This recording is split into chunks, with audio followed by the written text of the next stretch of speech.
para nos ajudar, para nos ensinar, para nos confortar. Então abra a tua Bíblia no livro de Mateus, capítulo 6. Mateus, capítulo 6. E o versículo 5.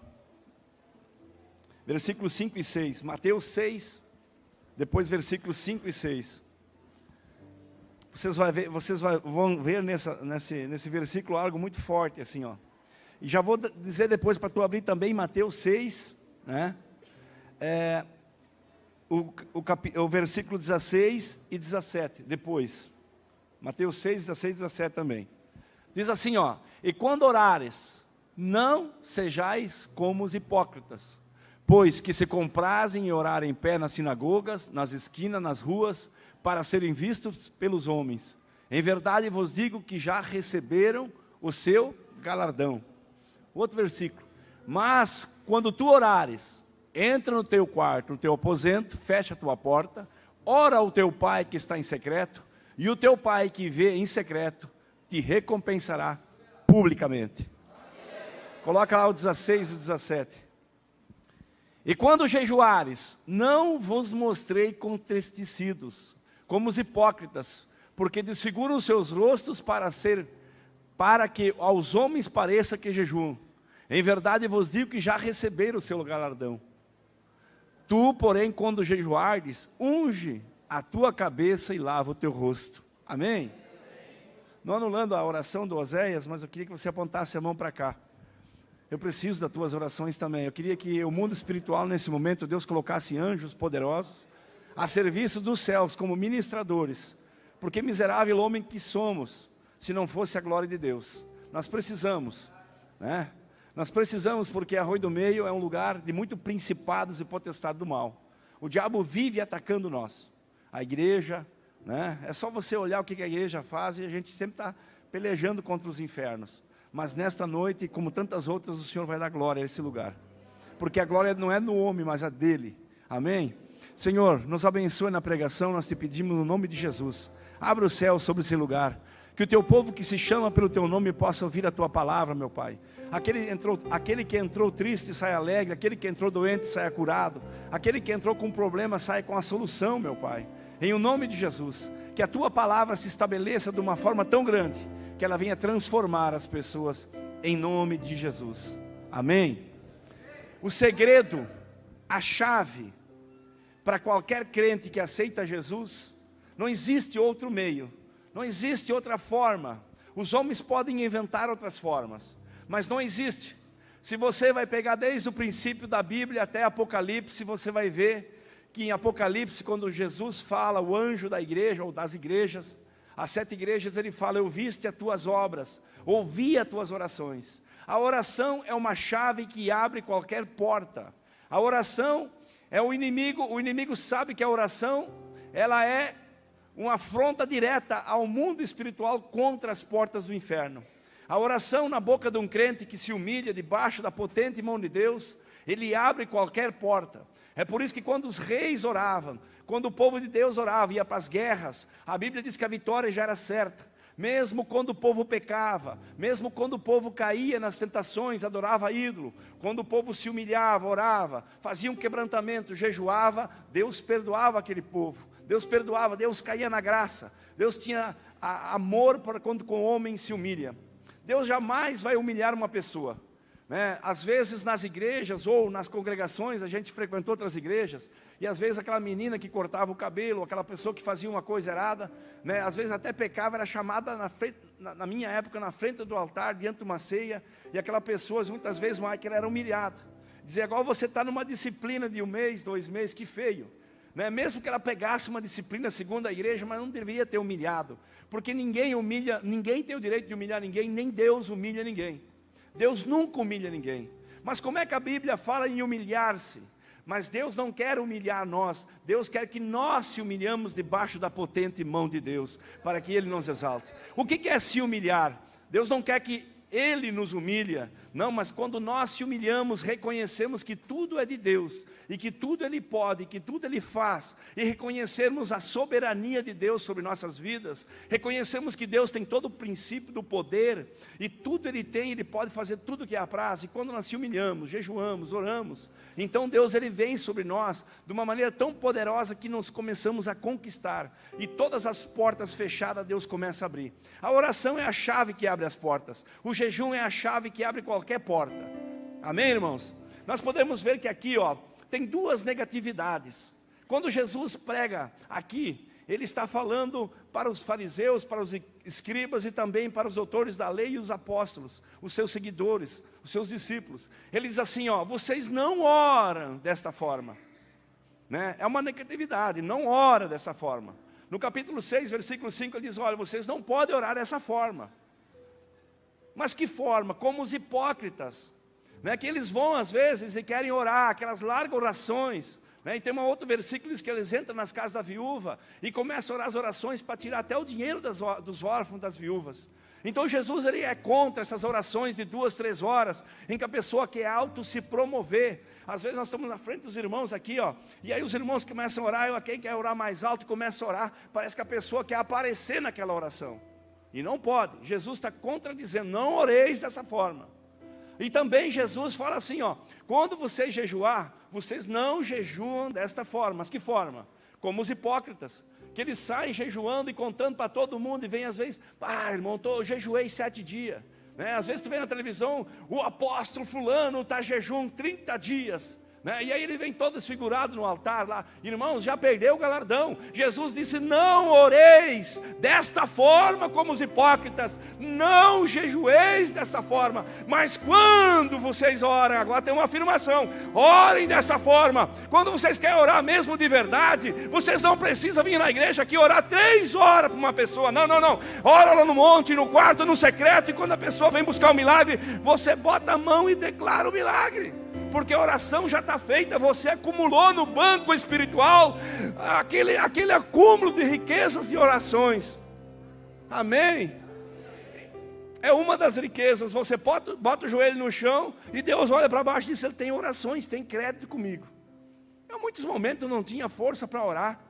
Quantas vezes cheguei num culto, triste, perseguido, e eu ia orar, começava a chorar, não tinha força. Você sabe o que é ataques malignos? Às vezes você tem crianças doentes, né? O pastor Tiago era muito doente. Às vezes você tem tantas coisas que atrapalham a tua vida. Então você vem num culto, às vezes você não tem ânimo. Então você vai naquele banco e começa a chorar.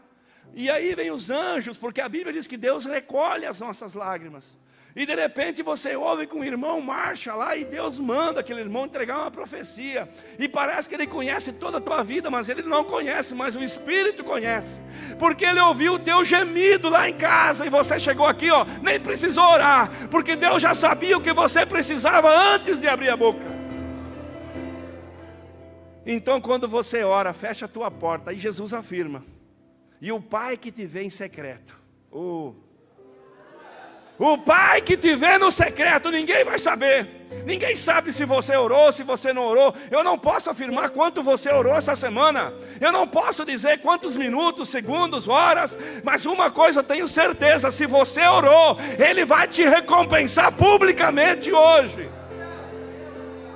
E quando você jejuar, né? É se humilhar.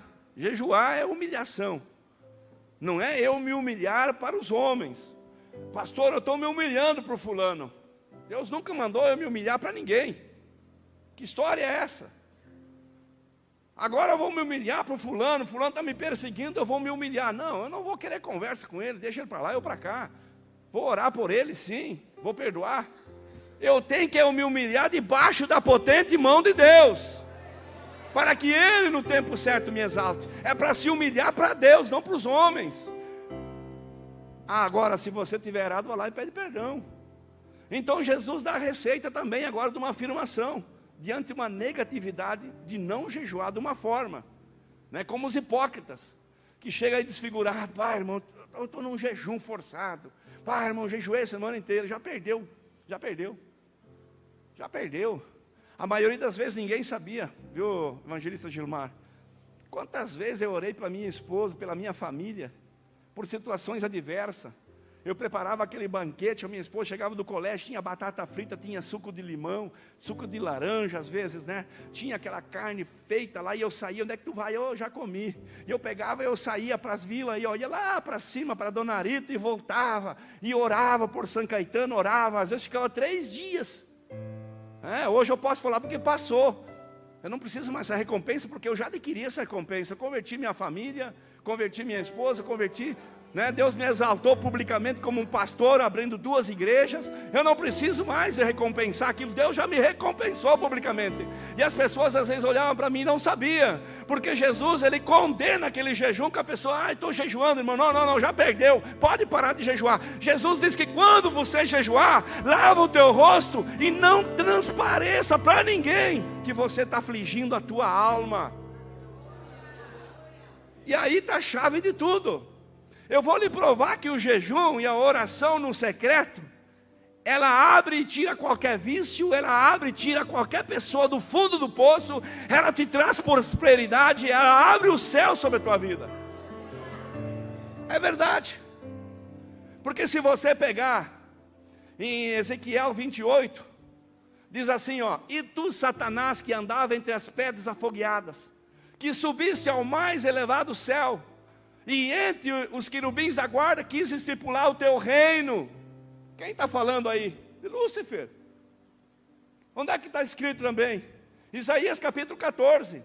E tu, querubim da guarda, ungido de Deus, que tentaste se promover e ser igual a Deus, subiste ao mais sublime céu e colocou uma cadeira junto de Deus. Eu acho incrível que o diabo, estando na terra, quis subir, ser Deus e se comparar com Deus. Agora Jesus, que era Deus, ele desce do céu e vem à terra e se humilha. A Bíblia diz em Filipenses 2 que ele se humilhou. Ele era Deus e não quis ser Deus, e desceu. Ele desceu e tomou a forma de homem.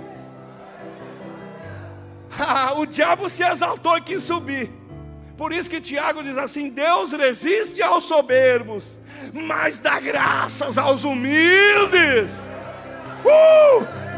1 Pedro diz assim: aquele que se humilha, ele é exaltado, mas aquele que se exalta, ele é humilhado.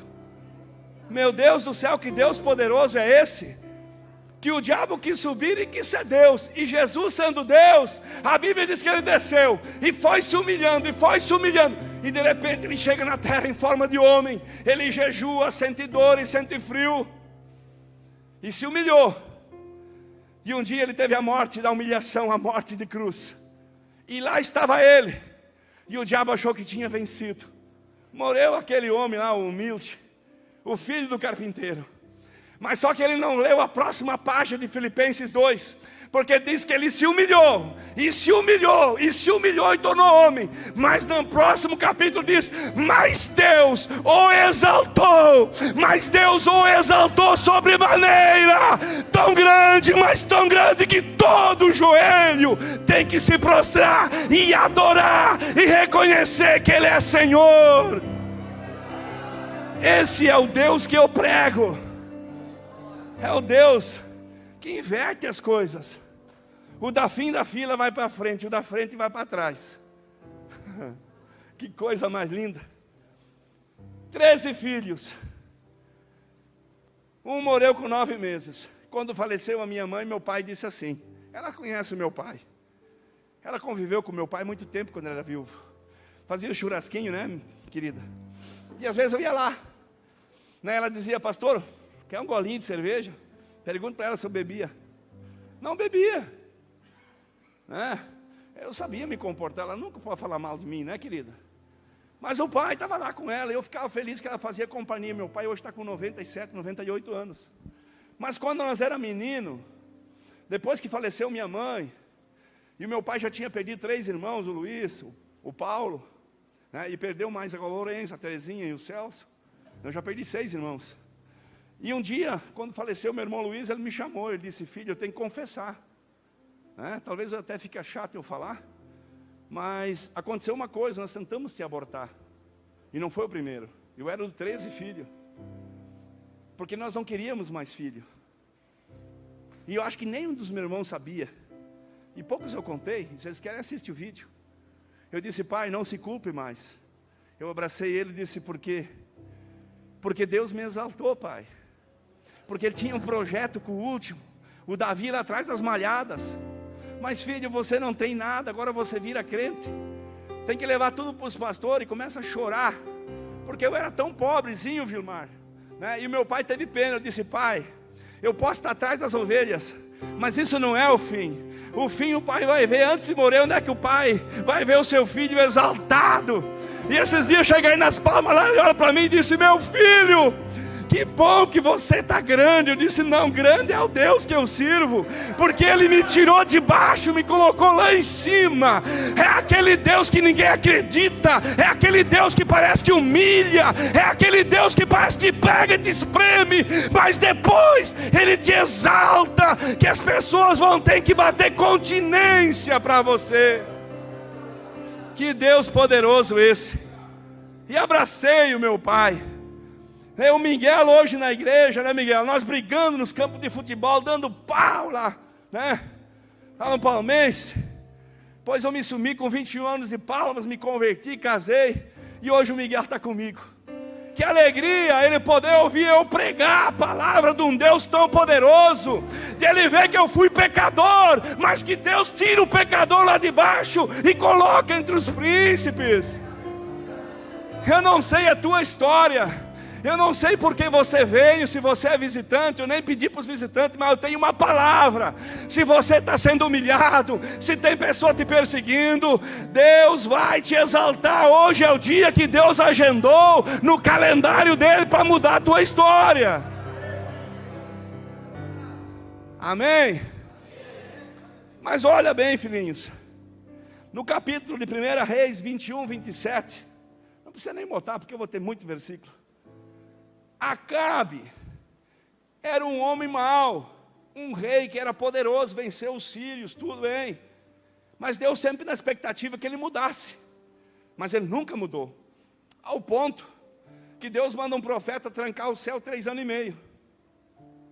A Bíblia diz que, devido ao profeta profetizar o caos, morrer os animais, padecer muito daquele povo e trazer, em vez da riqueza, agora a miséria, porque 3 anos e meio sem chuva, mas mesmo assim Acabe não se converte. Vocês podem ver que os últimos desafios foi no monte, o Monte Carmelo, em que ele desafia os 650 profetas de Astarote e os 600 profetas de Baal. E lá em cima então ele clama ao seu Deus, depois de muito tempo, de manhã e de tarde, passando-se quase a tarde, e os profetas falsos não conseguiram fazer com que o holocausto fumegasse, pegasse fogo diante do sacrifício. Eles fizeram os seus altares, né? E Elias então desafia: já que tem seca, vamos molhar esse altar. Larga uma água em cima, mesmo tendo seca, mesmo tendo crise de água. Os profetas não são bobos, os profetas falsos. Pensaram: se nós molhar o altar, mesmo que tem pouca água, nem bebemos, porque a água, onde é que tem lenha molhada, não queima. Porque eles acharam que os altares, ou o altar da Ipabe, às vezes é um altar molhado, mas é do suor, do pagar preço, é um altar molhado de lágrimas. Aí tem gente que diz: sabe que vai pegar fogo naquele altar? Eles esquecem que o homem não bota fogo no altar. Quem bota fogo no altar é Deus. O fogo não vem de baixo, o fogo vem de cima. Aí os profetas ao redor: vamos botar água. E Elias diz: estão gostando, bota um pouquinho mais. E vinha botando um pouquinho mais. E de repente Elias diz: botaram que chega, não tem mais água, então tá bom. Aí Elias vai lá e disse: Deus de Israel, até aqui eles têm me humilhado, estão querendo me matar, mas mostra que tu é Deus. A Bíblia diz que deu aquele relâmpago, desceu fogo, lambeu a água, comeu aquela lenha, aquele sacrifício, ao ponto que todo Israel serviu ao Senhor. Perseguiram os profetas falsos e mataram. Elias agora veio aquela nuvem, tamanho do mão de um homem, diz para Acabe e Corê que vai chover, vai para a cidade. Às vezes o profeta sai da direção. Ele fez um milagre, olha, corre para a cidade, acho que eu vou me promover. Chega lá, porque profeta é assim, irmãos, nunca vai ser promovido na terra. Eu não vejo um profeta da Bíblia promovido na terra. Jesus diz: perseguiram os profetas e mataram. E agora vocês querem matar o Filho de Deus, e mataram. E depois de Jesus mataram Pedro, mataram Paulo, mataram quem é profeta, se prepara o couro, meu filho. Se você quer galardão no céu, vai apanhando que nem Paulo e Silas, fica quieto, deixa açoitar. Tu pode estar lá humilhado na cadeia, preso teus pés no tronco, mas para quem é filho, Deus manda terremoto te soltar lá na prisão. Aquele que te humilhou vai ter que ver que Deus te exalta. Vai doer no lombo, vai doer. Mas de manhã, quando vão procurar preso, vai estar solto. Tu só vai carregar as marcas de Cristo. Então Acabe está naquela situação. Elias vai para a cidade, mas não consegue ficar, porque logo a Jezabel diz assim, a mulher de Acabe, era uma mulher pagã, levou a idolatria de mais de 1.200 ídolos, e corrompeu aquela nação. E aí, ela diz, o que fizeram com meus profetas? Mataram tudo, o povo se revolta. Desceu fogo no altar do único Deus, o Deus de Israel, o Deus verdadeiro. E os profetas, o povo matou tudo. Mas eu vou matar esse profeta. Se até a noite passar e amanhã de manhã a cabeça do profeta não está numa bandeja, eu não me chamo mais Jezabel. O profeta ouviu aquilo, pensando que por causa do fogo do céu, do altar que tinha queimado tudo, ele ia receber um aplauso por tudo que tinha feito. Não, tu é que vai morrer. Aí o profeta se desilude. Sabe, às vezes tu espera uma recompensa, às vezes tu espera uma honra, e às vezes só vem pedra. Mas fique tranquilo, né? Mesmo que tu vá para um deserto, se você tem chamada, não morre. No deserto vem anjo, é no deserto que Deus te alimenta. E Elias vai para o deserto por conta. Quem tem chamada, ainda que por conta sai da direção de Deus, Deus vai atrás, porque a promessa vale mais.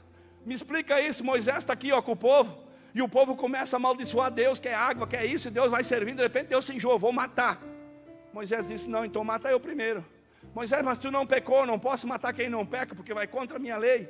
Mas então mata eu, porque se o Senhor matar, o Senhor vai ser um Deus falso. Mas como assim, Deus? Aí Deus se irrita. Mas tu te lembra da promessa que o Senhor fez para Abraão?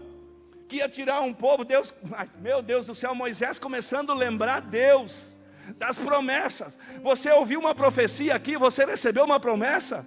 Descansa o teu coração e lembra a Deus das promessas, porque Ele vai executar. Diz, ó Senhor, tu te lembra das promessas? Tu te lembra daquilo que tu prometeu? Se tu te lembra, Senhor, ai, se tu fizer o mal, o que vai dizer arroio do meio se eu não receber? O que vão dizer do Deus da Ipabe se Deus não prosperar? Deus jamais vai deixar de prosperar, para que o nome dele não seja difamado. Deus disse, pode ir, Moisés, eu não vou matar o povo, vou exaltar esse povo. E assim Deus faz, irmãos. Mas só que Acabe, então, quer matar Elias, e Jezabel quer matar, ele vai para o deserto. E lá ele fica na caverna, ele volta. Eu estou falando sobre jejum e oração, se humilhar, afligir a alma para que Deus exalte. Aí Elias volta e Deus diz, te apresenta para Acabe. Está escrito aqui no capítulo de 1 Reis. Coloca lá o 27, 28 e 29. Capítulo 21, versículo 27, 28 e 29. Capítulo 21 de 1 Reis. E aí Elias diz, te apresenta Acabe agora, eu vou lá. Deus vai fazer isso aqui, ó, acabar com Acabe. Olha bem. Sucedeu, pois, que Acabe, ouvindo as palavras, rasgou as suas vestes, cobriu a carne de saco, jejuou, e jazia em saco e andava mansamente. Opa, o Acabe se humilhou? Bota o 28. Então veio a palavra do Senhor Elias, o tesbita, dizendo, não viste que Acabe tem se humilhado perante mim? Por isso, porquanto se humilha perante mim, não trarei o mal nos seus dias, mas nos dias dos seus filhos trarei o mal sobre essa casa. O que é o jejum e a oração? Acabe todo errado. Tudo que podia fazer de mal ele fez. Mas de repente Elias confronta, ele diz, ó, Deus vai fazer justiça, vai acabar com tudo. Uns versículos antes, Acabe vai para o quarto, ora, Deus bota um pano de saco, joga a terra na cabeça e começa a afligir sua alma. Começa a jejuar e começa a buscar Deus. Imagina se Acabe, perverso, jejua e busca Deus, e Deus exalta ele, diz que não vai trazer mal. O que Deus não pode fazer por você, filho? Imagina você ir para o quarto orar meia hora, 1 hora por dia, né? Outro dia você vai lá para o monte, pena que não tem o pessoal aqui, ó. Sabe o que nós fazia? Nós queimávamos os papéis das orações, nós queimávamos lá em cima as nossas lágrimas, nos montes de papéis, quando começou a Ipabe com 3 ou 4, 6, 7, 10, 12 papel, Pergunta para o Eríter. Nós estávamos em 5 ou 6, depois foi a 15. E no fim tinha 30 papel queimado, chorado em cima, orado 4, 5 horas. E depois levava numa pedra, que era o nosso altar. Botava fogo, nós misturava com terra e jogava na cabeça. Está certo ou está errado? E aí Deus olhava para aquele monte onde é que não tinha nenhuma aparência, não tinha mídia, não tinha nada. Deus só observava lá, os maluquinhos no meio do mato, que pedia: Senhor, nos dá uma igreja. Senhor, estamos colocando terra na cabeça. E chorava, Gilmar, né? Porque a praga vinha de tudo que era lado. Vai quebrar, é fogo estranho, não vai funcionar. Hoje o trem andando é fácil botar lenha na locomotiva, mas construir uma locomotiva, botar para funcionar, fazer peça por peça, meu filho, isso nós passava não um dia, eu subi 40 dias, no último dia me deu um travamento na coluna, e os irmãos me empurraram para o monte. Às vezes eu e Oséias lá para uma pedra, chorava, pagar preço, se humilhar, botava a terra na cabeça. A mulher um dia disse: meu Deus do céu, tu tomou banho? Eu tomei, mas eu acho que eu não lavei direito a cabeça, o travesseiro era preto. Eu disse: mulher, não fica braba, porque aqui tem humilhação de crente, Deus vai exaltar. Eu acho que vocês às vezes estão ficando loucos. Não, eu vou dizer, para aquele que achou que nós estava louco, eles vão ter que entrar aqui, e tirar o sapato, porque esse lugar é santo. Aquele que se humilhou, Deus exaltou, não tem outra forma. Você quer ir para as ações, você quer subir na mídia, primeiro te humilha, vai para o monte, vai para o buraco. Os maiores pregadores que eu conheço das nações, eu concluí, eu fui 5, 6 cultos com o pastor Marcos Feliciano, que hoje é deputado. Conversei com ele horas. Eu conversei com o João de Deus, conversei com vários nomes, estava junto. Sabe o que eles me falaram? Antes de nós crescer, nós pagamos um preço 5, 6 anos no meio dos matos, batendo em árvore, soqueando árvore, jejuando e orando. O segredo é isso, irmãos. Eu estou procurando uma equipe para ir para o mato, porque eu sou que nem Acabe, que nem Elias. Quando os Acabe se levanta, e tem se levantado na sexta-feira aí para incomodar meus amigos aí, mas vai cair, eles acham que manda na cidade, mas quem manda na cidade aqui é o Espírito Santo. O profeta fecha céu e abre céu, o profeta abre e fecha o que ele quer nessa cidade. Eles não conhecem o poder da oração, o poder do jejum. A hora que nós jogar terra na cabeça, aclamar, meu filho, pode esquecer, se Deus quiser, o reino dele, estipulado sobre qualquer reino, né? E a Bíblia diz então que Acabe se humilha, e o profeta está louco para largar uma palavra contrária, porque merecia, né, esse cara. E o que ele fez? Ele não é bobo, ele conhecia que aquele que se humilha se exalta. Estou errado, estou pecador, mas vou me humilhar, vou jejuar. E aí quando o profeta vai ver, não, tu não viste que Acabe? Assim funcionam as coisas. Olha o que está escrito, não precisa botar, irmãzinha, em Esdras 8, 21, 22, 23, capítulo 8. A Bíblia diz que Esdras ganhou de Astaxerxes um passe livre para levar os recursos que Ciro tinha liberado da Babilônia. Todos os altares de ouro, aquilo que estava na Babilônia, agora Deus fala com Ciro e manda de volta. Só que agora ele diz: tu vai levar, eu vou levar, porque o meu Deus é um Deus de poder, um Deus grande, um Deus misericordioso, um Deus que guarda o seu povo. Quando ele fala isso, ele vai embora e ele pensa: e os tesouros que eu vou levar? Que são mais de 3 meses de caminhada da Babilônia até Jerusalém. E os bandidos, não era fácil, né? Numa época em que 127 reinos dominados por um país, tinha muito bandido naquela época. Eles pensaram: vou perder. Mas olha o que ele fez. Coloca lá o Esdras 8, 22, pode colocar. Olha o que ele fez. Porque tive vergonha, Esdras diz, de pedir ao rei um exército de cavaleiros para defender do inimigo no caminho. Porquanto tinha falado ao rei dizendo: a mão do nosso Deus é sobre nós, os que o buscam, para o bem deles, mas o seu poder e a sua ira todos contra o deixam. Bota o outro, 23. Nós, pois, não fomos ao rei, fomos ao rei dos reis. Nós jejuamos, pedimos isso ao nosso Deus. Moveu-se pelas nossas orações. Você quer conquistar, meu filho? Não vai ao homem, não vai ao prefeito, não vai ao deputado, não vai em quem não manda, vai no Rei dos Reis, vai para o homem de cima, e ele moveu a sua mão. Esse é o Deus que eu prego. Esse é o Deus que vai abrir porta, Michael. Deus está me dando uns projetos, me deu um sonho. Olha que coisa maluca. Eu sonho com um, sonho com o outro sonha comigo, que eu estou subindo uma escada de ferro para o céu. E eu já sonhei com a escada de Jacó. E a gente acha que é o fim, é o começo. Porque Jacó queria morrer no deserto, o seu irmão queria matar. Quando alguém quer te matar, meu filho, seja físico ou espiritual, vai para o deserto. Vai para a solidão das montanhas. Bota uma pedra por travesseiro. E Deus vai fazer você sonhar. Imagina Jacó sonhando. E Deus disse: eu vou fazer ele sonhar profundamente. E no sonho profundo ele sonha com uma escada. E ele começa a ver anjos subir. Eu já vejo o anjo subir e descer aqui. Pastor, eu estou de vista aberta, não interessa. Diz a palavra que os anjos são ministradores. Depois que Jesus veio, a palavra diz que nesses cultos aqui há anjos subindo e descendo, trazendo ministração da parte do Pai. Ou você acha que eu estou pregando na carne e no espírito? Porque tem anjo levando mensagem de Deus aqui, ó. Anjo está subindo e anjo está descendo. E quando o anjo sobe e desce, ele quer saber quem é que está mandando o anjo. Então ele olha para cima e Deus lá em cima de branco diz: Jacó, eu sou o Deus de Abraão, eu sou Deus de Isaac, o teu pai, e eu sou o teu Deus. E Jacó diz assim: meu Deus, o lugar que eu estou é um lugar santo, é um lugar de prosperidade. Se não é aqui a casa de Deus, meu Deus do céu, você pode contemplar tudo porque Jacó orou. Antes de dormir, Jacó orou. Meu Deus do céu, o que a oração não faz? Aí os crentes vêm: pastor, homem, você nem orou, nem jejuou e afligiu a sua alma. Faça como Esdras.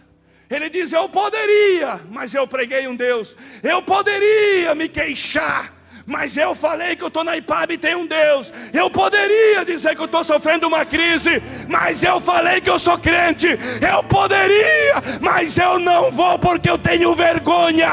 Eu vou jejuar e buscar no meu Deus. E Deus estendeu a mão. Quando você busca em Deus, eu acho que tem gente que não está entendendo. É para pegar. É para pegar, irmãos, porque você vai sair daqui diferente. Amanhã você vai jejuar e vai orar, viu, Ari? E portas vão se abrir. Aflige a tua alma. O que está escrito em Levítico, irmãos? Quando Deus dá a regra de Yom Kippur, Ele diz: vocês vão se lembrar da escravidão. Não é só comer e beber na terra da promessa. Vocês vão fazer uma festa. E nessa festa, vocês não vão comer nem erva amarga, nem nada. Vocês vão afligir as vossas almas. Para se lembrar da fome do Egito, vocês vão jejuar. E aquele dia vocês vão passar em orações. Para se lembrar. E aí vocês vão oferecer sacrifícios. Vocês vão oferecer carne assada. Tudo para mim, não para vocês. E eles cheirando a carne, mas não podia comer. E a Bíblia diz que Deus honrou, porque eles afligiram as vossas almas. Mas no dia seguinte, eles olhavam para aquelas plantações, o triguinho dessa, a vaquinha estava magrinha, inchou.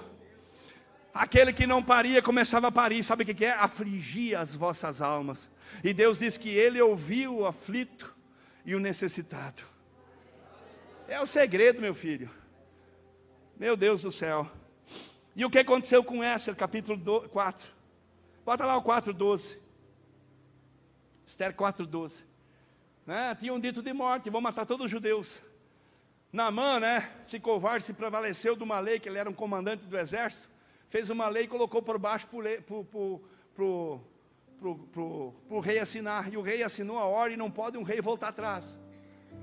Antes de pregar sobre Naamã, eu me lembrei de uma coisa que um dia um pastor muito antigo, deve estar morto hoje, me disse. Eu disse: me explica uma coisa desse negócio do bem e do mal aí.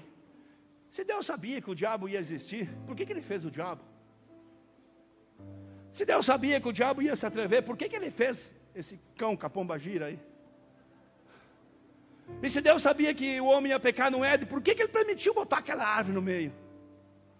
Aí esse pastor disse: eu não vou te responder com uma resposta, eu vou te fazer uma pergunta. Se tu fosse rei, e você colocasse um dito e não podia ser revogado: o que pecar, o que roubar, o que matar, o que fazer qualquer erro, ele tem que ser morto. E passando-se um tempo, adivinha quem eles trazem para ser morto? Um dos teus filhos, o único, mais velho. O que você iria fazer, Cristiano, se alguém pedisse o teu filho para matar? Tu ia revogar a lei? Não poderia, porque ia há uma baderna no reino. Isso é o bem e o mal. O que você ia fazer? Também dá para fazer assim, ó. O dito pode ser de uma pessoa que, se pecasse e roubasse, eles iam cegar as vistas. Vamos achar um pouquinho mais leve. E aí o teu filho tinha herado, e ele já tinha 18, 20 anos. Tu ia cegar o teu filho? Alguém tinha que ficar cego, porque tu deu um dito. O que você ia fazer? O que você ia fazer? Tu ia revogar o dito? A palavra? Não. Tu ia cegar o filho? Olha, é muita coragem, eu não ia fazer isso. Eu ia dizer assim como Deus disse: alguém tem que morrer? Alguém tem que ficar cego? Eu vou. Não mata eles. Eles não têm culpa. Foi o diabo, o cão. E aí Jesus se oferece para nós. Que coisa maravilhosa. A Bíblia diz que Ele, sendo Deus, não usurpou em ser Deus, desceu.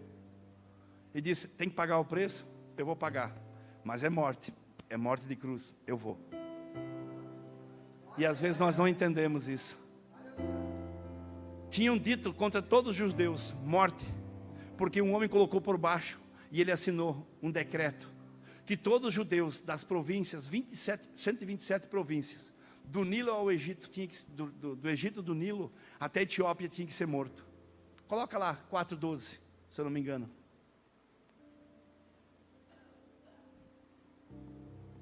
Bota o 11 também, só para ver, filhinha. Não sei se eu vou pegar tudo. Todos os servos dos reis, o povo da província do rei, bem sabia que todo homem e mulher que chegasse ao rei pelo pátio inferior, sem ser chamado, a não ser por uma sentença de morte, salvo se o rei estender o cetro de ouro para que viva, então nesses 30 dias não tem sido chamado para ir ao rei. Quer dizer, Esther não poderia entrar na presença do rei. Qualquer um que entraria na presença do rei, sem ele chamar, era morto. Não poderia. Não poderia. De maneira nenhuma, a não ser que o rei chamasse, mesmo ela sendo uma das esposas. Só que tinha o decreto que ia vencer, e estava no limite, em que todos os judeus iam morrer. Aí Mordecai, o seu tio, chega lá e diz assim: não vá pensar que não vai chegar no castelo também, mesmo você sendo rainha, é uma judia. Não vai pensar que Naamã, quando descobrir que você sendo princesa e rainha, também é uma judia, a morte não vai chegar com você. Se todos morreram, e também os teus descendentes, como é que vai ficar? E o que ela fez no 12? Fizeram saber Mardoqueu todas as palavras, Mordecai, a Esther. Bota o 13. Então Mardoqueu mandou que respondesse a Esther: não imaginas no teu íntimo que, se estares na casa do rei, escapará também tu entre os judeus? O 14. Ou bota o 16 direto. Bota o 16 direto. Só para terminar, para eu pregar.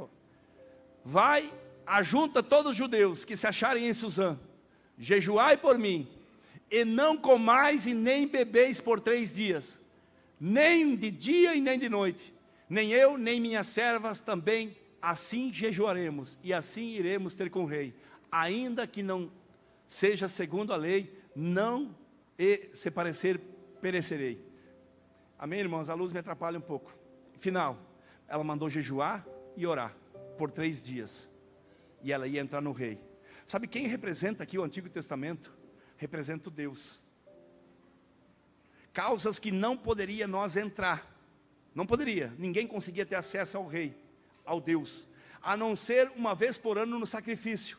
Quando o povo levava o sacrifício, uma vez por ano, né, pulverizava sangue nas cortinas do Santo dos Santos, entrava diante da arca, Dava 7 passos, parava na frente, fechava as cortinas de 1.200 quilos com juntas de boi, que era dessa grossura, tinha 12 camadas. A Bíblia diz que a escuridão total estava lá dentro, porque a primeira luz do sol, depois no átrio, depois nos santos a luz do calendário, o menoral, como é? Agora tu me escapou. Como? Candelabro. E a luz que estava dentro dos santos era a luz de Deus. Então quando o homem entrava lá dentro, descia a Shekinah de Deus. Vocês imaginam milhares de pessoas lá fora, e vinha aquela nuvem em cima e começava a descer coluna de fogo. Descia sobre o santo dos santos, batia na arca e refletia entre os querubins. E os sacerdotes parados lá começavam a tremer. E Deus falava: eu aceitei o sacrifício. Vai para fora, diz para o povo que haverá colheita, que haverá saúde, o cego verá, o paralítico vai caminhar, as pessoas que estão trancadas vai ver o milagre. Então ele tinha uma resposta de Deus mais uma vez por ano. Agora não podia entrar também no veredito do rei terreno, mas o que ela fez? Vamos jejuar 3 dias. Se eu ainda que pereço, eu pereço. Ela deu uma de Cristo aqui, ó. Ela entrou, Jesus entrou nas celestiais, diante do Pai, e ele parou à direita e disse: Pai, eu paguei o preço. Agora o Cristiano, o Rodrigo, o Ari, o Oséias, qualquer um vai orar, botar o joelho no chão, jejuar e orar. Deus disse: pode falar, meu filho, com o teu servo aqui, ó. Pode falar, meu servo. Sabe por quê? Porque está aberto o caminho, está aberto o caminho. Então Esther deu uma dentro. Vamos jejuar 3 dias. É um símbolo da morte e ressurreição de Cristo. 3 dias. Olha como o antigo fala. E no 3º dia ela entra para dentro. E quando ela chega diante do rei, o rei olha para ela, depois de 3 dias de jejum. Uma mulher bonita, jejuando 3 dias. Qual é o rei que não vai? Ele já estende o cetro. E disse: minha serva, me pede metade do reino. Me pede metade do reino, eu te dou. Sabe o que significa isso? Que o jejum abriu as portas para que uma nação inteira não perecesse. E se uma nação inteira não perecer, se você jejuar e orar, meu filho, Deus vai estender o cetro do céu, vai comprar a tua guerra, vai libertar o que está preso, vai mandar prosperidade, vai abrir tudo aquilo que está fechado. Mas o segredo é a oração e o jejum. Meu Deus do céu, né? O segredo é a oração e jejum. E outra coisa, vamos falar sobre Jonas. Vocês imaginam, Deus agora fala com o profeta no livro de Jonas e diz: vai para Nínive, e vai lá e prega para aquele rei corrupto. Ninguém queria ir para Nínive, era uma nação pagã. Vocês imaginam que eles adoravam um homem metade peixe, chamado Dagão, e metade Deus. Que eles diziam, mais ou menos dizem, segundo a tradição, que tinha de 8 a 12 metros. E era um ser que tinha lá, da mitologia deles lá. E agora vocês imaginam que ele é para ir lá, e todos quantos vinham lá, eles estaqueavam, era um costume. Eles pegavam um pau, botavam no chão e estaqueavam a pessoa. Eles deixavam a pessoa fincada lá dentro daquele, e morrer. Era uma morte terrível. Não vou falar porque a gente está ao vivo. Mas imagina você onde é que eles enfiavam a estaca. E deixava a pessoa perecendo lá. Uma religião romana fazia isso também antigamente. Eles pularam uma inquisição e sentavam as mulheres aí num tal de pirâmide aí fazia. E às vezes eles querem esconder isso. Mas a gente tem que olhar as histórias aí e ler um pouquinho, né? Verificar o que está escrito aí, ó. Não deixar ser bobo, se enganar aí. Então ninguém queria ir. E o profeta Jonas agora é mandado para lá. O que ele faz? Ele diz: eu não vou. Em vez de ir para Nínive, vou para Tarsis. Pegou um navio. Quem vendeu a passagem para o homem está ferrado. Tu sabe que quando um homem está fora do projeto de Deus, ele pode pegar o melhor navio, ele pode ter a melhor estrutura. O navio era de carga de primeira, o capitão conhecia o mar de primeira, mas quando chega em alto mar começa a perecer. Bate um vento contrário. Tu sabe aquele crente que está fora da direção de Deus? Deus mandou ele para cá e ele vai para o outro lado. Só dá errado. O vento contrário começa a ir de uma maneira que o capitão vê que vai afundar, começa a jogar carga para o mar. Quem vende passagem para a pessoa errada, ou quem ajuda a pessoa errada, afunda junto. Começa a jogar carga no mar. Jonas tinha que se arrependido, subido lá em cima, batido no peito e dizer: eu sou culpado. Tinha poupado toda a carga daquele capitão, poupado quase que a vida de todos, porque podia ter morrido todos. E às vezes tem crente dentro da igreja que não bate no peito e não assume as consequências. E aí perece ele, a família, às vezes perece a igreja, por estar fora da direção de Deus, por não se colocar no lugar e assumir: eu estou com um problema. Que bonito, vou te ajudar. Não, mas Jonas se esconde. Sabe onde é que ele vai? Diz que o porão tinha 3 níveis. Ele vai lá no último e se deita e dorme. Eu cuido muito quando um crente vem para a igreja e começa a bocejar e se espichar. Está dormindo, diante de uma turbulência, de uma palavra poderosa, de vento do Espírito batendo, e o cara está dormindo. Tem algo errado. Ou perdeu a sensibilidade, que são os 5 sentidos do homem, a visão, a audição, tato, paladar. Então começa a perder as coisas. Jonas já tinha perdido tudo. Quando não faz a vontade de Deus, o cara só desce, se esconde. E de repente, quando está tudo perdido, o capitão diz: cara, não tem mais para eu jogar, estamos morrendo, o navio está se quebrando, eu vou descer procurar se tem mais alguém por aí. E encontra Jonas dormindo. E quando ele chega lá embaixo, ele diz: o que tu está fazendo aí, rapaz? Pois é, capitão, estou escondido aqui. Eu não era para ir para Tarsis, era para ir para Nínive. Mas por que tu fez isso, rapaz? Perdi o navio, quase perdi a tripulação, mas a carga você foi tudo. Ele diz: eu sou culpado. Me joga eu no mar. O capitão diz: de maneira nenhuma. Às vezes o cara não quer jogar fora, mas o cara às vezes se obriga. E o capitão insistiu em ficar. O que aconteceu? O navio começou a se partir. E aí Jonas disse: vocês vão morrer tudo comigo. E ainda pior que eu não vou morrer. Porque se eu tenho uma promessa de ir para Nínive, eu não moro. Mas vocês vão morrer, vocês não têm promessa. Por isso, quando você fala de um pastor, e principalmente de um profeta, cuida, porque o profeta não vai morrer antes de se cumprir tudo. Tem 14 vezes no Novo Testamento: não vai morrer antes que se cumpre tudo aquilo, Paulo. Convém que você testifique em Roma. Pedro, você não vai morrer até que pregue a minha palavra. No Antigo Testamento tem 70 vezes. Não vai morrer. Então, se eu sou um profeta e Deus tem uma chamada, e eu tenho profecias na minha vida, meu filho, eu não posso morrer antes de Deus cumprir. Mas aquele que está comigo e eu estou fora vai morrer, porque não tem promessa. Então o capitão disse: caminha na prancha e te mata aí mesmo. E Jonas foi. Quando ele bate na água, a baleia pega ele. Pega ele, né? Sabe por que você está aqui? Porque alguma baleia te pegou por aí e vomitou aqui dentro dessa igreja. Porque você andava fora da direção de Deus. Você estava fora do trilho. Você estava bem longe daquilo que Deus queria. Então obrigou Deus a pegar uma baleia, né? E deixou o navio agora vazio ir embora, né? O navio que estava carregadinho, né? Quando você abandona o barco, fica vazio, sem rumo. O capitão vai ter que voltar para trás para encher o navio, porque para Tarsis não adianta mais ir, o navio está vazio. É despesa, né? Pensa, vender uma passagem para o cara e agora perder toda a carga. Que prejuízo. E a baleinha pega, né? Pega o faquezinho da vida, pega o Oséias da Silva e transforma num profeta, num pastor e dentro da Ipape. Eu sentado na minha sacada e passava o Oséias com o astra dele. O Oséias subia reto. Eu disse para o Tiago: eu acho que esse cara não pode me cumprimentar. Ele está numa outra igreja, eu acho que os caras estão de olho nele. Ele não se misturava, né?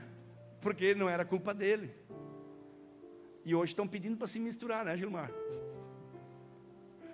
Daí a baleia pega ele e traz para cá. E aí ele vai profetizar para vocês. Só que Jonas agora cai lá na beira da praia. Depois de 3 dias, ele deve ter ficado branquinho, que nem aquela coisa assim, quando você tira, sabe aquela coisa branca, né? E dizem alguns teólogos que, como eles adoravam Dagão, de repente vem um peixe e vomita na praia um homem. É filho de Deus. Vão ouvir esse cara. E Jonas começa a pregar. Mas olha a pregação de Jonas. Ele chega na Ipabe assim, ó: vocês tudo vão morrer se vocês não se arrepender. Se arrepende, porque Deus vai mandar uma destruição total. Jesus está voltando, se abandona o pecado, porque Deus está voltando para buscar a igreja. Se arrependa. Essa é a mensagem de Jonas. A Bíblia diz que o rei ouviu. Coloca lá. Jonas 3, 5, 6 e 7. E o rei ouviu a mensagem.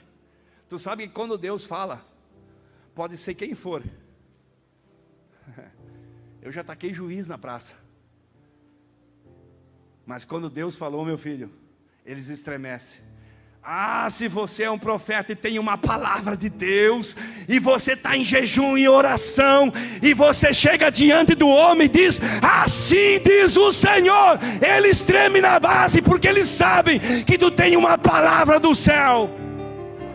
E os homens de Nínive creram em Deus, proclamaram jejum, vestiram-se de saco, desde o menor até o maior, ou desde o maior até o menor. Bota o outro. E a palavra chegou também ao rei de Nínive. E ele se levantou do seu trono, tirou de si as suas vestes, cobriu-se de saco e sentou-se também sobre a cinza. E fez uma proclamação e divulgou em Nínive, pelo decreto do rei e dos seus grandes, dizendo: nem homem, nem animais, nem boi, nem ovelha promovem coisa alguma, nem lhe des alimento e nem bebe água. Jonas agora está esperando. Ele pregou: vocês tudo vão morrer. Adão pecou, eu tenho uma palavra, vai vir uma destruição. Mas o povo da Ipabe se humilha, jejua e ora, e Deus manda Cristo. Então a palavra muda. Aquilo que era para ser morte de Adão, agora vira vida por Cristo. E aí Jonas quer uma resposta, e Deus disse: Jonas, não esquece, eu não vou mais matar ninguém. Tu não viste que o rei se arrependeu?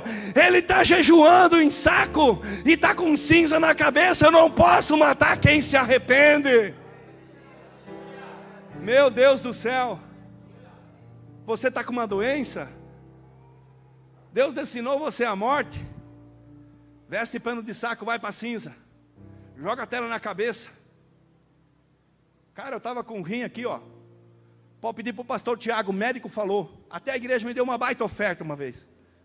Tiago chegou em casa, despejou a oferta. Foi acho que R$1.000 e poucos. Pai, isso aqui é para te ajudar, porque tu vai operar o rim. Tinha 3 exames. E uma biópsia que dizia que era maligno, Gilmar. E aí eu fui para a sala de cirurgia, na sala de cirurgia não liberava o IP, e liberava o IP, não liberava o IP. E eu levantei da sala de cirurgia 2 vezes. Eu já estava na maca. E de repente, quando estou saindo da sala de cirurgia, volte, liberou. Eu não tinha convicção de me operar, eu queria esperar em Deus. Mas a minha mulher, estava o pastor Tiago, vai operar. Rapaz, me abriram tudo aqui, ó. Tiraram tudo para fora, foram no rim. De repente o médico, e eu dormindo, segundo o pastor Tiago chamou lá, não precisava ter operado teu pai. Eu não entendo o que houve. O rim dele está mais são do que o outro que não tem nada.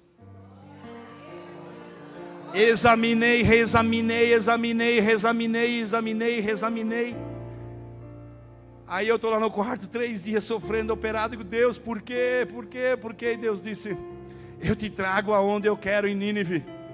Porque tem homens aqui dentro que precisam ouvir a palavra. Se você não vem por bem, vai vir por dor, ó. Nem que a baleia te traz para o hospital. Aí, meu filho, eu estou em casa, ó. O Espírito Santo dá uma antenada aqui que nem formiga. Bi, bi, bi, bi. Tem um homem morrendo no hospital. Mulher, eu vou deixar de lavar outra que vou para o hospital. Quem está morrendo? O meu primo lá. Mas como é que tu sabe? Porque o Espírito Santo me disse: chego lá. A mulher dele disse: eu te dou todas as riquezas. Eu tenho uma oferta, dinheiro não falta, mas cura o meu marido. Eu digo: mulher, seu horário fica curado, mas eu vou pegar a peste dele. Porque Giás que vai atrás de recurso, pega a lepra. Mas eu não vim aqui para salvar o teu marido, eu vim aqui para ele ir para o céu. Eu não vim aqui para dar vida, eu vim aqui para dar morte, mas ele vai morrer salvo. Deus falou que ele vai morrer. Ela começa a chorar. Mas como é que ele vai morrer salvo? Se tu está me pegando, ele está 3 dias em coma. Eu falei: deixa comigo. Quando eu clamar o nome de Jesus, tu vai ver. Peguei ele nas mãos e disse: em nome de Jesus, tu quer aceitar Jesus? O homem grelou os olhos, abriu. Comecei a pregar para ele. Fez sinal com a cabeça, deitou e morreu. Parecia um anjinho. Está decretada a morte para você, meu filho? Pai, eu sou prostituta, eu pequei, eu sou viciado, eu faço isso, eu faço aquilo, né? Faço que nem Lutero, os 95 teses, quando ele pregou. O diabo aparece para ele e acusa: ó Lutero, tu é isso, ó Lutero, tu é aquilo. Vai lutando, Satanás. O Satanás fez uma fila de cima para baixo. Quando chegou embaixo da fila, ele disse: diabo, tu anotou todos os meus pecados? Anotei. É condenação, é inferno, então escreve embaixo: o sangue de Jesus tem poder. Ele tem poder. Ele tem poder.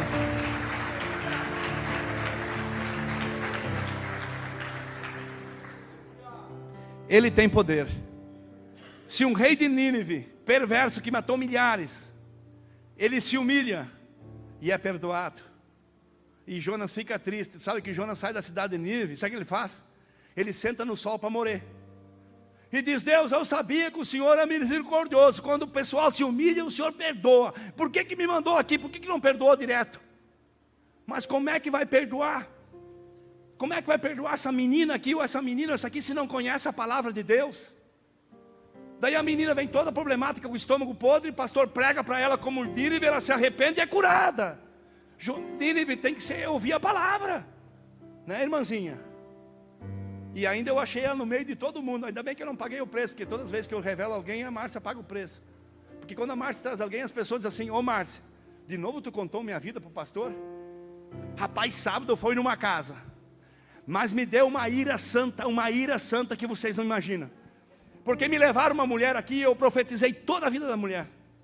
E o Espírito me mandava e eu profetizava. A mulher nunca mais pisou e disse que a irmã dela revelou tudo. E sábado me chamaram para fazer uma visita. E eu sentei lá e digo: Espírito, por favor, coça o meu ouvido aqui e me despeja. Alguém que ninguém sabe, nem ela, nem ninguém, só ela, nem o marido. Rapaz, e eu saí com uma que eu não vou falar porque pode estar sendo filmada. Eu disse uma que ninguém sabia, só ela sabia. A mulher despencou, aceitou Jesus na hora. Então eu vou dizer para você, meu filho, Nínive não pode ser condenada sem que alguém pregue. E quando se prega e se arrependa, tem perdão. Só que daí quem prega acha que ele tem o poder, e ele não tem. Então ele senta lá na beira do sol, quer morrer. E aí Deus sabe o que ele faz? Ele bota uma abobreira, pequenininha assim. E Jonas começa a olhar e se interter com a abobreira. De repente a abobreira, em poucos instantes, cresceu. E numa hora a abobreira cobriu Jonas. E fez uma sombra tão bonita. E ele embaixo da abobreira diz: eu acho que até vou ficar em Nínive também. Olha só que abobreira bonita. Já descia uma abobrinha para comer talvez. Em poucos instantes. E a Bíblia diz que ele ficou deslumbrado pela abobreira. E de repente Deus manda uma aruguinha no meio do deserto. E Jonas, distraído, a aruguinha vai lá no pezinho e corói a abobreira em roda. E de repente Jonas, a abobreira começou a cair, murchar, e ele vê a aruguinha.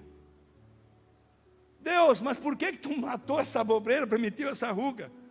Sabe por que Deus permite uma ruga na tua vida? Para que você não se acostume no conforto. Porque senão você quer ficar em Nínive também. Você tem uma mensagem para entregar e ir embora, meu filho. Você não é para se acostumar na zona de conforto. Deus tem que mandar uma aruguinha para que você reaja. Deus turbilhência o teu casamento, turbilhência a tua saúde, porque você está estagnado naquilo que você quer.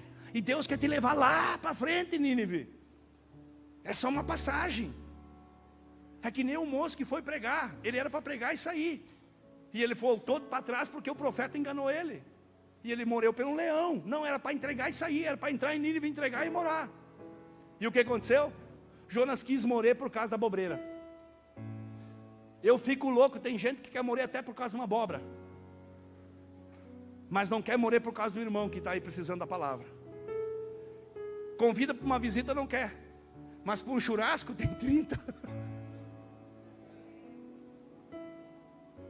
Se é para ir para o monte jejuar, o pastor já pediu para 30. Ninguém vai, eu desisti. Só que aí, os olhos desse tamanho, que nem sapo de enchente, olha para minha caminhonete, para minha casa, para minhas coisas, diz: como é que tu conquistou? Vai orar, meu filho, vai buscar lá no monte, vai jejuar, botar terra na cabeça, vai buscar no céu a chave, não fica com o olho grande de sapo de enchente, vai chorar para Deus lá em cima, se humilhar debaixo da mão de Deus, porque Ele pode te exaltar. Vai enchendo a pança, comendo de segunda a segunda. Tu acha que Deus vai te dar alguma coisa, meu filho? Esquece. Cara, jejuar 3 dias para mim é fichinha. É verdade. Eu vou parar de pregar, porque senão um pouco, como o Thiago disse, precisa de segurança. Meu Deus, tem tudo isso aqui para pregar, ainda nem vou pregar mais. Coloca lá Tiago 4, versículo 6. E depois Tiago 4, 10. Olha o que diz aí. Eu vou terminar aí. Eu só sei dizer que nós vamos começar a orar, Vanderlei, e jejuar, e colocar diante de Deus. Rapaz, tem olho grande furado que vai acontecer. O cão vai ter que pegar a primeira esquina e sair galopeando. Algo vai acontecer. Tem gente que não quer assinar contrato, que uns dias vai vir 2 empresários botar um prédio aí, ó. É porta que se abre, Miguel. Ou cuidais vós que em vão, diz a Escritura, o Espírito que está em nós habita. Tiago 4, 6. Tiago 4, 6. Deus está dizendo que estava com ciúme de quem não jejua e que não se entrega para Ele. Antes, Ele dá maior graça. Portanto diz, Deus resiste aos soberbos, mas dá graças aos... E o 10? Olha o que diz lá. 4:10. Humilhai-vos perante o Senhor e Ele vos... Quem exalta? Coloca lá 1 Pedro 5 e 6. Isso aqui é o versículo chave de eu e minha esposa. 1 Pedro 5 e 6 e 5 e 7. 1 Pedro 5 e 6 e 5 e 7. Humilhai-vos, pois, debaixo da potente mão de Deus, para que ao seu tempo vos... lançando sobre Ele todas as vossas ansiedades, porque Ele tem... Estou ansioso, pastor. Estou preocupado. Rapaz, larga sobre Deus, jejua e ora. Se Deus resolveu de Nínive, né, o jejum abre o céu, fecha o céu. O jejum tem poder, meu filho. Começa a jejuar. Coloca lá Filipenses 2:6. Filipenses 2:6, depois 2:7, 2:8. Eu vou ler 3 versículo 4 e vamos acabar. Filipenses 2:6. Que sendo em forma de Deus, não teve por usurpação ser igual a Deus, mas fez a si mesmo de nenhuma reputação, tomando a forma de servo, fazendo-se semelhante a homens, Jesus. E achando na forma de homem, humilhando-se a si mesmo, sendo obediente até a morte e a morte de cruz. Por isso, também, Deus o exaltou soberanamente. Ele deu um nome sobre todo nome. 4:9. O 10. Para que, no nome de Jesus, se dobre todo o joelho dos que estão embaixo, nos céus, e na terra, e debaixo da terra. Aí eu perguntei, por que dobrar o joelho de quem está debaixo da terra? Porque quando Jesus tocar a trombeta com seus anjos, os mortinhos que estão lá, 200, 500, 1000 anos, vão ter que ressuscitar e dizer, lá vem o meu Cristo. Vai se dobrar joelho de morto, vai se dobrar joelho de anjo, vai se dobrar joelho de rico, de pobre, mas vai ter que dobrar do nome poderoso sobre todo nome. Então você tem uma enfermidade. Qual é que é a enfermidade? O nome dele é câncer, é AIDS, é síndrome do pânico, é coluna gástrica, mas há um nome sobre todo nome, Jesus Cristo. Não há outro nome mais poderoso.